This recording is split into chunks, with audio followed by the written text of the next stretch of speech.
स्पर्धक विद्यार्थी मित्रांनो, अनेक स्पर्धा परीक्षेसाठी अत्यंत महत्त्वाचं आहेच, परंतु PSI मुख्य परीक्षा 2016चा प्रश्न आहे. एका वार्षिक परीक्षेस उत्तीर्ण झालेल्या विद्यार्थ्यामध्ये मानसी 11व्या क्रमांकावर व शेवटून 31व्या क्रमांकावर आहे.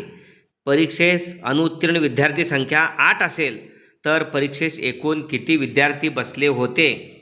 या ठिकाणी ही मानसी विद्यार्थ्यामध्ये 11व्या क्रमांकावर, शेवटून 31व्या क्रमांकावर आणि मग विद्यार्थ्यामध्ये मानसी पुढून 11व्या क्रमांकावर 11 आणि 31 या ठिकाणी 42 मधून, कारण 42मध्ये मानसीचा क्रमांक वजा केल्यानंतर 41, हे 41 उत्तीर्ण विद्यार्थी आहेत आणि अनुत्तीर्ण विद्यार्थी 8 असतील तर विद्यार्थी संख्या एकूण 49 आहे. 41 आणि 8 49.